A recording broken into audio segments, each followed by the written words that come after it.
మీ డబ్బులుంటే మనకు బంగారం ఎక్కడైనా దొరుకుద్ది. కానీ యువరాజ్ గోల్డ్ మాత్రం బంగారం కంటే ప్రీషియస్ అండి. ఎక్కడ పడితే అక్కడ దొరకదు. మీకు ఎంత కావాలంటే అంత కూడా దొరకదు. డబ్బులున్నాయి గదా అని చెప్పి నాకు 10 కేజీలు కావాలంటే దొరకదు. కంపెనీ సీడ్ కంపెనీలు ఏయైనా సరే మిర్చి కంపెనీలు పోయిన సంవత్సరం కొంచెం మిర్చి ఎక్కువేస్తారని చెప్పి తయారు చేశారు.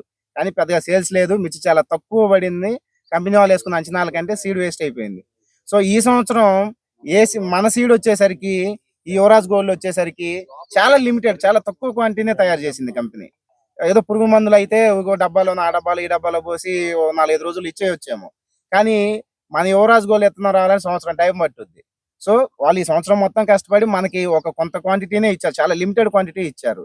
ఈ సంవత్సరం ఉన్న ఉధృతికి, దీనికున్న డిమాండ్‌కి చాలా త్వరగా క్లోజ్ అయిపోయేలాగుంది ఆ క్వాంటిటీ. సో, ఈ యువరాజ్ గోల్డ్ ఎయ్యాలనుకున్న వాళ్ళు చాలా కొంచెం త్వరపడండి. అయిపోయిన తర్వాత ఇంక మళ్ళీ ఆ క్వాంటిటీ అయిపోయిన తర్వాత ఒక గ్రామ్ గూడా రాదు. అలా రావాలంటే మళ్ళీ డూప్లికేట్‌లో వస్తాయి. సో, అందుకని అంత దూరం పోవద్దు. కొంచెం దీని మీద అవగాహన తెచ్చుకున్న వాళ్ళు, ఇది వెయ్యాలనుకున్న వాళ్ళు త్వరపడి తొందరగా బుక్ జేసుకోండి. Thank you.